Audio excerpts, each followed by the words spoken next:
Well, you know, when you hear that music, it's time for Coach Carol. Hello. Ask Coach Carol. Our great segment here on Kale and Company. 3:07 is the time, but I never thought, Coach Carol, that you would be bringing in peanut clusters for us. Shame for shame. It is dark chocolate. That's good for you, then. That's good for you. That's You better should have than a the glass milk of red chocolate. wine to go with it. Right. Yeah. The dark chocolate is less sugar than the milk chocolate. But I heard you talking. So it's healthy. Oh, we'll look at it as healthy then, right? Right. Hey, Right. everything in Right. moderation. Right. Everything in Exactly. moderation. And, Exactly. the peanuts, they've got, protein and. Sure. So. Oh, yeah, absolutely. So it was a healthy snack. And I didn't brought bring in. you a pound, right? Just No, a couple clusters each. That'd be great, because I'm just going to sit back and, it's International Women's Day. Oh, there you So I'm just going to let the women talk. That's all. They hear That enough from me works. as it is. That so works. You are here, Coach Carol, and why don't you introduce, and Ella the Pearl Monroe is here as well, and introduce your guest, Coach Carol. Well, today I'm excited to welcome our special guest, Diane Fitzpatrick, who is the Chief Executive Officer of the Manchester Boys and Girls Club. Welcome, Diane. Good afternoon, everyone. It's great to be here. And I would love to hear a little bit, before we start getting into some really good stuff about the kids, about the history of the Manchester Boys and Girls Club. Well, the history is pretty amazing. When you think about an organization like ours, we were 109 years old. And I think you look at the city and our rich history, we have become the fabric of our community. And I think that's a powerful statement. We continue to evolve. Over 109 years, we started off to be a rec room for boys to get them off the streets in the Industrial Revolution. And now we're here supporting boys and girls and really having enriching activities for these kids. And what makes us unique as an organization is we're really focused on youth. We continue to evolve and meet the needs of youth. That's our primary focus. That's our mission, to reach all youth, to get them to their full potential. And I think that's really nice to have a very focused message, and that's what we do, and mission. And it's so important for them to have a safe, healthy place to go. Absolutely, and that's what we do. Our mission is to reach out to all youth, especially those who need us most, to inspire them to realize their full potential as productive, responsible, and caring individuals. And we live by that mission. This is just, we walk it, we talk it. This is our true belief. Every one of our staff members, our board members, our community members, this is what we care about, the youth of the city of Manchester and Greater Manchester as well. Right. And it's so great that it's more than just a roof over their head and a snack after school. Well, it's looking at shaping them into responsible adults. Yeah, we have to start with something, right? And you start with the safety, having a safe place to go. So when that bell rings at 2:30, there are about 14,000 kids in the city of Manchester in our school district. Where do they go in the afternoon? And we've got some strong youth-serving agencies in our city, the YMCA, Salvation Army, and the Boys and Girls Club, PAL, Manchester Athletic Association. These are important organizations that continue to evolve and support our youth. And think about it for a moment. If you didn't have agencies like ourselves, where would our kids be and who would they become? They're our future workforce. So there's an economic purpose of investing in our kids. Mm-hmm. I remember years ago, the first time that I spent time at the Boys and Girls Club was because I was in the Muchachos. Yes. And we practiced there. And I remember way back then thinking, wow, this really helps get some of these kids off the street, because what would they be doing if they didn't have the Boys and Girls Club? And think about the communities, too, especially when you were doing Muchachos and basketball and all of that. We were a centered community. We were that pod where people came. That hasn't changed, but our neighborhoods have changed. The family fabric has changed. And so more than ever, the Boys and Girls Club needs to be there to be a safety net for the families, for the kids especially. Mm-hmm. Yeah, and just for the listeners who maybe aren't local, the Muchachos is a drum and bugle corps, yes. And the senior corps is still going strong. But, very important part of Manchester history, that's for sure. And what's nice is a lot of the alums that I meet with, especially I'll say they're in their 70s, will talk about the good old glory days of playing basketball. But we were so much more, even in those days, providing enriching activities for kids with the Muchachos and the drum and bugle corps. So tell us a little bit about the activities that you offer at the club. So, we talk about three core things that we like to focus in. And academics is really important. So our kids, we will get their report cards. We have power hour. We encourage our kids to do homework. And a lot of people say, homework? You have your kids do homework? That's really important. So when they get out of school, having a mentor to help them with their homework so that they're ahead. When you think about in our city, 57% of our third graders are not at third grade reading level. Literacy is really, really important. So academics is a real priority. Healthy lifestyles, think about that. Good eating, peanut clusters, dark chocolate, that's okay. But I mean, Not every day. Not every day. For the kids. But we do have a lot of great meals. Yesterday, it's Boys and Girls Club Week this week. I need to do a shout out for that. Oh. So we're really talking a lot about healthy lifestyles and not only just the fitness, but the food that we're eating. We have a cooking program exposing kids to how to cook. These are skill sets that most kids don't have access. I remember going into the kitchen and seeing the kids cooking and making this rice, and they were cooking with ginger. And like, Diane, smell this. They had never seen ginger or smelt ginger. That's what we're doing, those kind of experiences. And then character and leadership. We have a lot of leadership programs and mentoring. People say, what's the one and most important program you have? Is the mentoring. Our staff are role models for our kids. And just think about it, growing up, you needed a role model. You needed someone that believed in you. Absolutely. And that's kind of the secret sauce of what makes us work. Right, especially think about kids who go to school and their memories of older kids is possibly some bullies. Mm-hmm. So for them to be able to go to a place that's safe where, the older students, the teenagers, or the staff are, more of a role model and support system for them is hugely important. And I also like your message of the whole health. Mm-hmm. Because that's what I teach, is that every area of your life is important and it mm-hmm. affects your health and wellness. And you do that there. You look at all the different aspects of that person. Well, there's self-esteem and a sense of belonging. That's part of your health. So when a child walks in feeling that sense of belonging, building up their self-confidence, that's just not something someone's born with. They need to be nurtured. They need to be developed. And that's what we're doing at the Boys and Girls Club in all these areas. Mm-hmm. Terrific. And I know you and I had a conversation once I was talking about Maslow's hierarchy of needs. Yes. And how people need to have the basics in life before they can move up and achieve higher status and achieve more in their life and feel comfortable enough to go on to think about what they would love to do, because mm-hmm. they already know there's going to be a roof over their head. There's going to be food that day. So their brain isn't preoccupied with the basics in life, which unfortunately some children in this city have to worry about every single day. Every single day. That's correct. So when we're able to provide these types of homework help and mentoring and the sports and recs and the art programs, we're getting them exposed and inspiring them. So when you come in as a child, you don't have to worry about what's at home. You know you're going to have your snack. You know your parent or guardian's going to pick you up. But this is your time to be a kid. Right. And, I think that the homework is hugely important, because you think about it, if the children are with you until maybe 6 or 7 o'clock sometimes, yes. The parents work late, that by the time they get home, by the time they eat supper, and then the kids are tired, mm-hmm. They don't have the brain energy left to start a homework assignment. And then what if the parent, English isn't their first language, or the child's already exceeded the parent's knowledge as far as math? Mm-hmm. There's nobody there that can help them with their homework. So at the Boys and Girls Club, they have all those resources. We become that safety net when you think about it. And think about what families are facing right now, longer hours. So we open the club at 6:30 in the morning. Many children, about 200, are dropped off in the morning, provided breakfast, as well as we bring them to school. And then we go and pick them up at 2:30, and the doors open. It's beautiful chaos, and they come bouncing in. Beautiful chaos. I love that. And then at that point, we're giving them healthy snacks. They get free choice. They have an opportunity to go do what they want to do. And then they go to their home base and connect with the people that they really care. But as a parent, and I've spoken to many parents, we're part of that village that makes this happen. And when you're working long hours and you're working maybe 2 or 3 jobs just to make ends meet, knowing that there's affordable care and your child's in a safe, loving, nurturing environment, I think that's half the battle.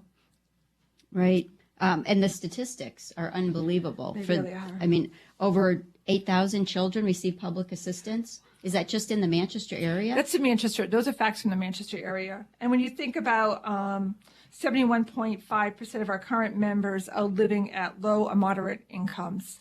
So us having very, very low affordable tuition, small bus fees, and your next question I know it's going to be is, well, how do you make this happen?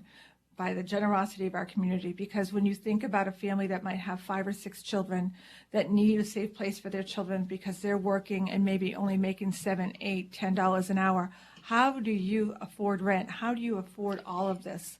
So I feel that our staff and our board and this whole organization is committed to lifting families and providing that safety net for the kids. And you have a great website where people can easily donate. So what's your website? BeGreatManchester.org.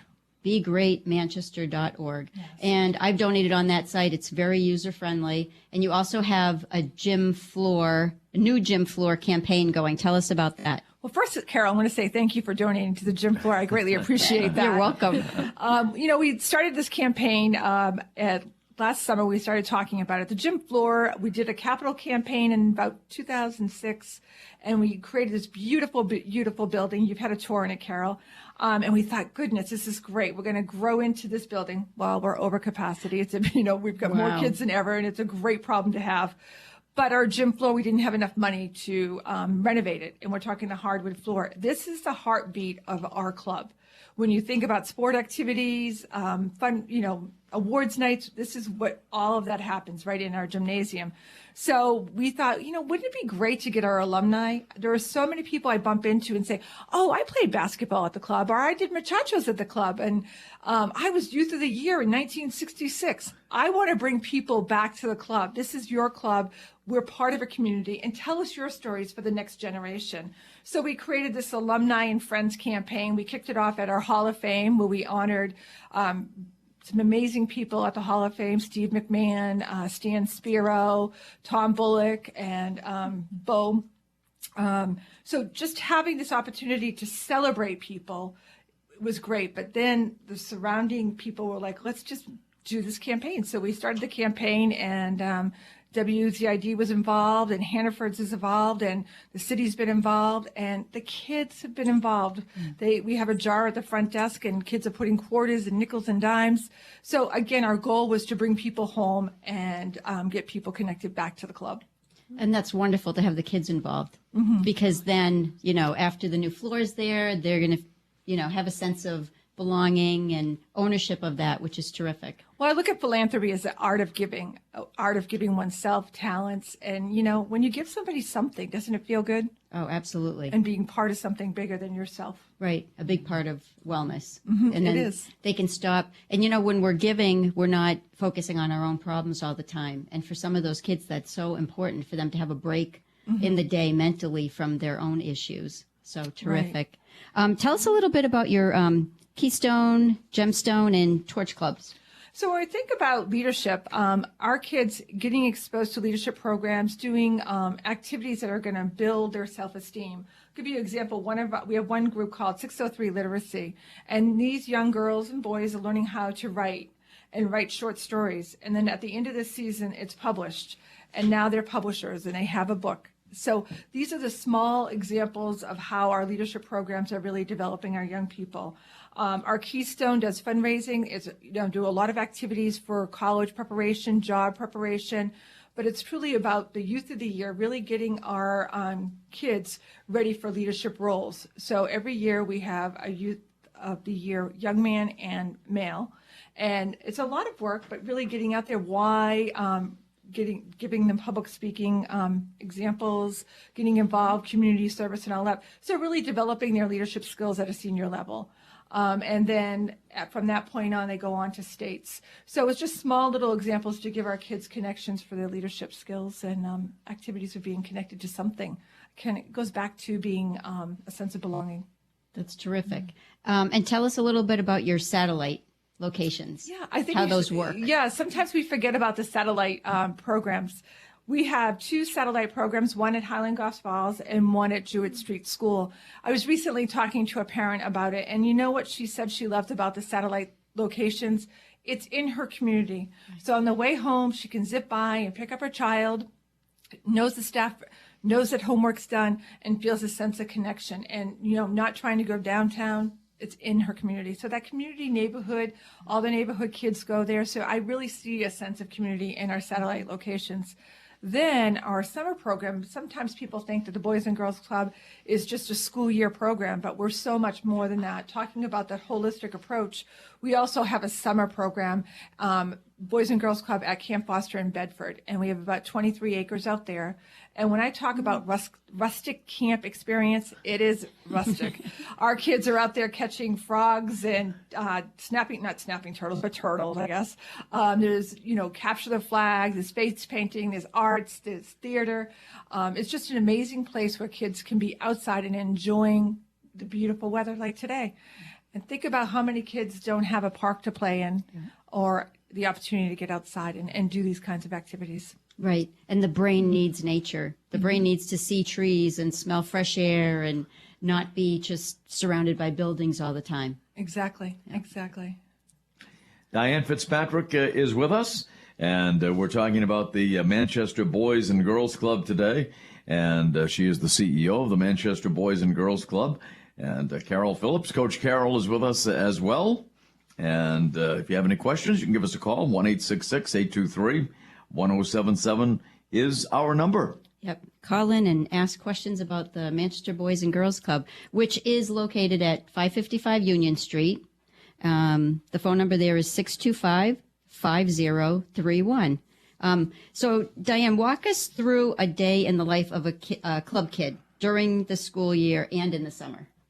Yeah, that's a great question. And, when you think about a child coming in, I've been there very early in the morning to watch them, maybe not at 6:30, but at 7 o'clock. And they're there before you. Yeah, they're there before me, and they bustle in, and they're greeted by Dick Jarvis. And I'm going to quickly talk about this staff member. He worked at the Boys and Girls Club. Many of our alumni know him. He's been with the club over 50 years. Wow. He's retired, but he still works at the club. Amazing man. He is truly a gift to all of us. And he's there with the rest of his staff to greet our kids and make them breakfast. And then they have free choice and they get to do some activities before school. But it's just a place where they go. And then in the afternoon, depending on the age group, they come back to the club around 2:30. I have to shout out to all our staff. Our staff do drive the buses. And, what that provides is continuity. It's all about relationships and trust. So if a child is really having a bad day, knows they can get on that bus when we pick them up and see that familiar face. Somebody recently made reference to the Boys and Girls Club like a family, and I've been there now almost 18 months. It truly is beyond a family. We're, again, part of that village that's making it all happen. When the kids arrive at 2:30, they have an opportunity to choose wonderful activities to do. I didn't even speak about our performing arts, but we have talent shows. We have partnerships with the Courier Art Gallery where our kids get to go down and do pottery. We have a partnership with the New Hampshire Art Institute where they're having art lessons and drawing. So it gives you an example. We've got the kids. Our goal is to get them exposed and inspired to all types of learning and resources that our beautiful city has to offer. Yeah, that's terrific that you are partnering with other organizations. What a difference that makes. And you're also partnering with the Y, correct? We are. So when I first arrived into this role, and I had served on the board for about 3 years prior to that, I think about there's a lot of amazing initiatives that are happening in our city. We have the neighborhood health strategy that's working in the community schools like Bakersville and Beach Street, creating a sense of community, working with adults, working with families. And so our first, second, and third graders were being served. But then we had to look at the population that needed a lot of help, and that was the 13 and up, our teens. And we couldn't lose sight to give them something. So we did a quick assessment, and we determined there wasn't much out there for teens in the summertime. And we had to do something about that. So last summer, thanks to Eastern Bank and New Hampshire Charitable Foundation, they believed in us, and we had our first summer teen program at the Boys and Girls Club on Union Street. So those kids, if you're not lucky enough to be a camp counselor at the Boys and Girls Club, where were you going to go? Well, we were open and we had a wonderful program. We had about 95 kids, and on Wednesdays they got to do field trips, and even our board members got involved. And one board member in particular opened his lake house and had them on the boat and cookouts. So it just shows you, this is more than just a job. This summer, I'm proud to announce that the YMCA and the Boys and Girls Club are trying more innovative ways to provide services to our kids this summer.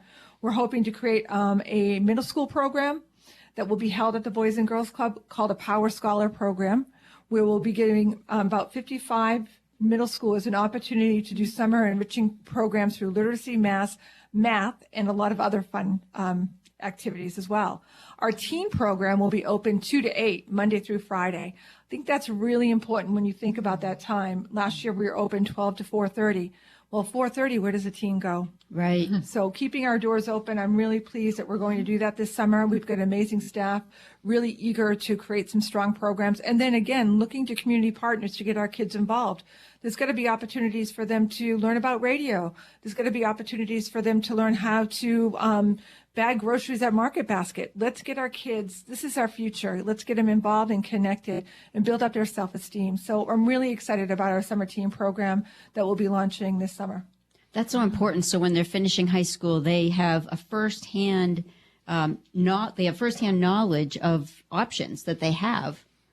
Exactly. And I have to kudos to the staff because, I just get to talk about these great things. I'm not on the front lines like the staff are and doing the great work, but we have a diplomas to degree program. And what that is getting kids college ready and career ready. And I'm proud to announce this year it's going to be held at Southern New Hampshire University. And this is a regional conference where other Boys and Girls Club from the region will come up to this conference and they'll be learning about the admissions process, about different careers, public speaking, all the skill sets that are going to get them really ready for the future. That's terrific. What a difference that makes. Absolutely so, and certainly great to find out all the aspects of the Boys and Girls Club of Manchester, a lot of which I was unaware of until just a few minutes ago. I'm But sitting really, here, I'm dumbfounded. I mean, certainly a multifaceted organization, and great to have Diane Fitzpatrick here today with Coach Carol Phillips. And I love that music.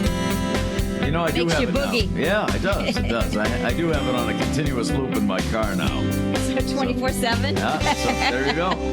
3:33 is the time. We're talking about the Manchester Boys and Girls Club, and our guest is the CEO of that great organization, Diane Fitzpatrick. Coach Carol is here, and it's really been a learning experience for me. Oh, so many great things that they do. Yeah, and how they work with other organizations in the city, which is great when a city can come together. I mean, Manchester, the biggest city in the state of New Hampshire, but in a lot of ways, it's like a small town. It is. It really is. Right. Yeah. And the phrase "it takes a village" really gets people thinking about how we really need to partner together, whether it's, other organizations or people donating their time, their finances to help make great things happen. So tell us a little bit about you and how you became CEO. It's an interesting story, I think, right? My background, believe it or not, I taught kindergarten at the growing years, and that was quite fun. When my little ones were little, I wanted to be with them, and I wanted to work. So that worked out really well for our family. And then I got a little tired in childcare, and I said, okay, what else could I do? What else could I be when I grew up? So I had the opportunity to work at Hesser College for a small period of time in admissions. Had no idea what I was doing. They said, would you like to do international? Well, international admissions at Hesser College at the time was taking students from New Hampshire College who couldn't speak English, get their English skills stronger, and then they go to New Hampshire College. So that was my international experience. But it was a lot of fun, and I really, loved working in the education field and really helping kids find their path for the future. And that's what I loved about admissions. I was lucky enough to become an admissions counselor for New England College in Henniker, New Hampshire. And I worked myself up the ladder, and I was able to become the Dean of Admissions. And what was great about that, again, was working with families and young people to help them find their passion in education. I really believe in education. It is the power for all of us. And we've moved to a society that we should be lifelong learners. And that's part of health as well, really Absolutely. keeping our mind active. During that time, I did have the opportunity to finally do international recruiting. So I've gone to Hong Kong. Real international. Real international. So Hong Kong, Japan, and China. And you know what I discovered? Universal message around the world is mothers and fathers care about their children, and they want the best education, and they want their children to be safe. Oh, absolutely. That's And terrific. That's what it's all about. So serving on the board at the Boys and Girls Club for 3 years. I took some time off at the college. And I discovered that this position was available. Gary Frost, the previous executive director, had been there for 30 years. Wow. And prior to that was Norm Penner, who had been there for, I think, 30 years. So it's just the longevity and their commitment to the club. I am the first female CEO running this organization. Good for you. On International Women's Day. There you go. It's very appropriate. Go, Diane. But I'm so proud to be in this position, and I'm really proud of the process. The board of directors that we have are so committed to this organization, and they really wanted to make sure they had the right person. So acquiring this position has been quite the honor, but the journey to get here is just like it was meant to be. Right. I was going to say, isn't it interesting? You end up in a position somewhere along the line in your life where you're like, how did I get here? Why am I here? And then years later, you look back and you say, wow, I was getting really great skills for where I am now. Absolutely. And being deep rooted into the city of Manchester, raising my children through the school system, making the connections that I have, I think that's what really positioned me for this position I currently have. That's terrific. Good for you. So based on history, you have 28 and a half years left? I guess. Yeah. I can never see myself retiring, so I guess that works out really well. So a lot of planning time. Yes, That's great. yes. So Diane, tell us how people can help the club continue with its great mission. Well, thank you for asking that question. I think the most important piece is really understanding in the time that we're living in now, we're asked to do more and more with less. And, funding models have changed. But what hasn't changed is community support. Our supporters, our alumni, our community leaders really believe in the work that we're doing, and we're all so grateful for that. So investing in us allows us to scale up. And I almost you can't see me on the radio, but my arms are open wide because what we want to do is expand the services that we know are working really well for our kids and see if we can kind of impact even more. When I said earlier, there are 14,000 kids in the city of Manchester. Where do they all go? We usually have 600 and only space for 600. So we've got a gap here for kids, and we need to really work together to see how we can expand services on the west side. We're looking to possibly expand Camp Foster out in Bedford. There's an opportunity there, but our goal is to really see if people can continue to invest in us so we can scale up the services that we're currently providing for our kids and expand the services that we're providing for our kids. And all those small donations add up. They truly do. Like I said, the gym floor, we're there. We're having a small alumni and friends event at the Shaskeen on March 24th, 5 to 8. And again, bring your stories. Come stop by. Tell us what the club meant to you, because that's really the most powerful thing. You shared your experience at the Boys and Girls Club. I want to hear more of those stories. Mm-hmm. Terrific. And what's the website again? It is begreatmanchester.org. begreatmanchester.org. Very good. So speaking of stories, great segue. Tell us a couple of stories that are fun to share from the Boys and Girls Club. Fun I'll do some fun. I can do some fun. Fun or whatever. Yeah, I've got some good stories. I love, every day is a story, so it's really hard for me to focus on the stories. But one story was interesting. When I first started, really nervous. I mean, there's a legacy leader there. I'm replacing, I have more hair and better shoes than Gary. Okay, now I'm coming in. What is this going to look like? And having a mentee is really important. So every child looks at you and says, do you have a mentee? And this one little girl bounces in my office and she said, do you have a mentee? And I said, honey, right now I need a mentor. Yeah. Well, then 5 minutes later, she comes running in with the paperwork to be a mentor, fills it out, gets the staff to sign off. And that child became my mentor.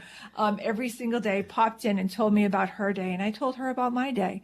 And that just was the aha moment of how important our mentoring program is at the Boys and Girls Club. That is so terrific. It's definitely a two-way street. It really is. And these children give me I have the goose flesh. Just listening to this, I have goose flesh. The kids just give me more and more every day. One, talking about food insecurity and what kids say this is an interesting one. I was sitting down having dinner with the kids, and one little girl looks up to me and she says, I'm poor.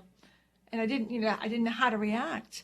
And the girl sitting on the other side of me said, hey, you're not poor. You're just not rich. Oh. And it just lifted my heart, thinking this is how they're perceiving this. And when a child walks in our door, it's not about rich, poor, the haves and have-nots. Right. You're a child and you belong here.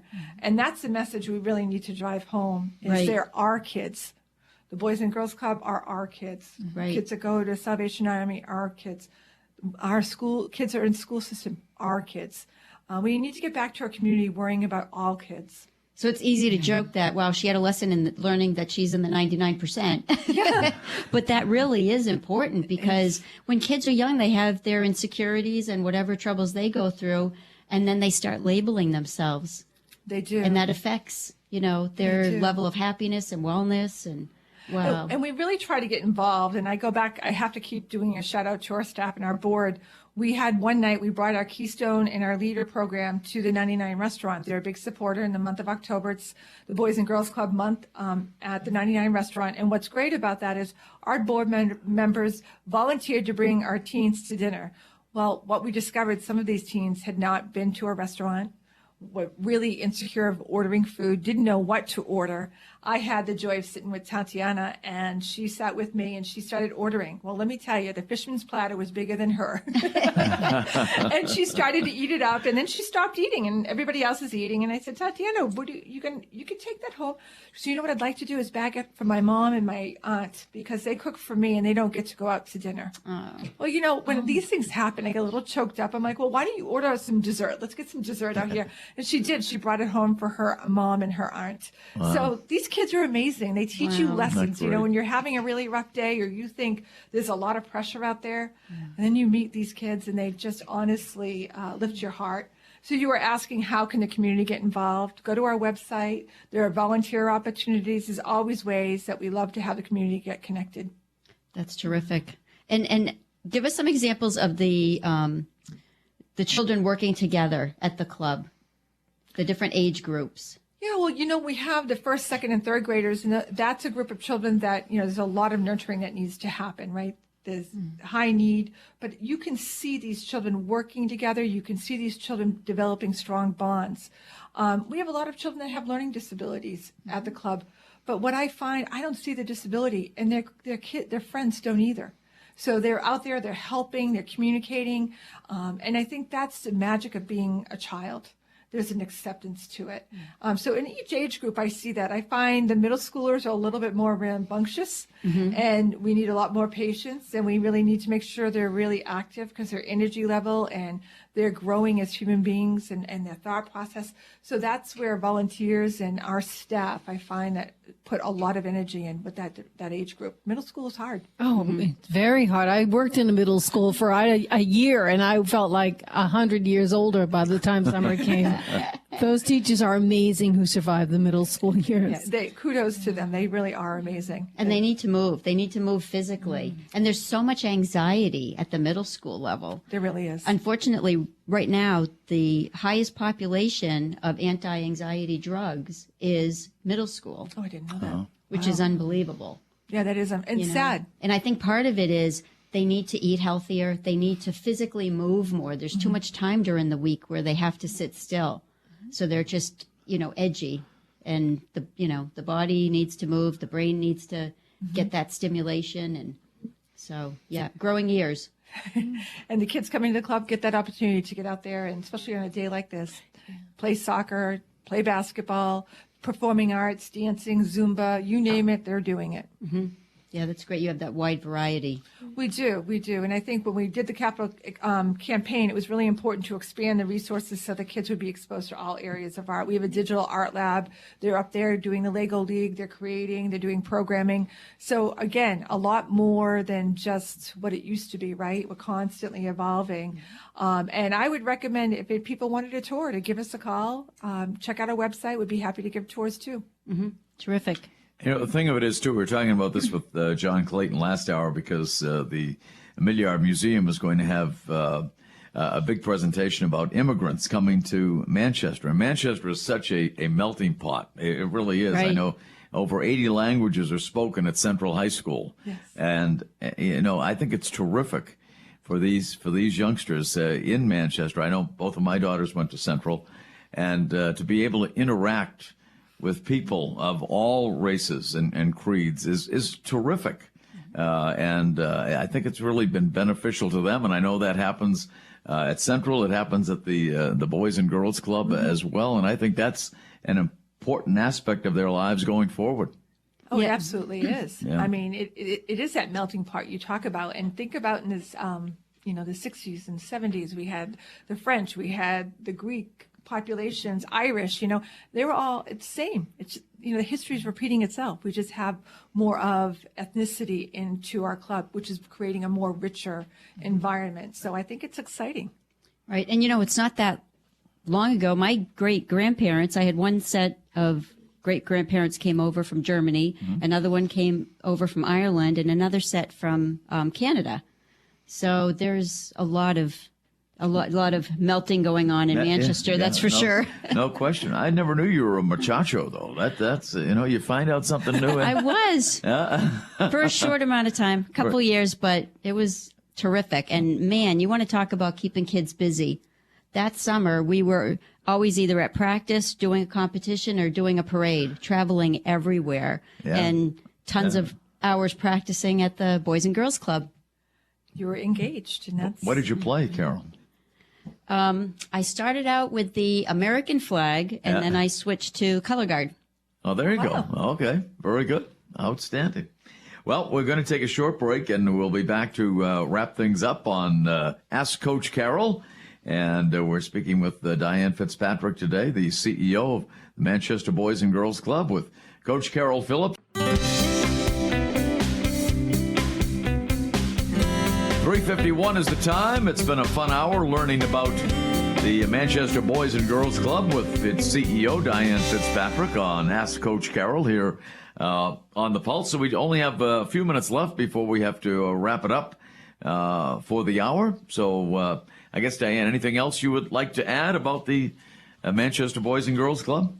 I think in closing, I just want to say we're doing our best to provide a second home for our kids and for a place where kids have a sense of belonging. And I keep going back to that word because we all want to belong to something, and that's important. It's a human element.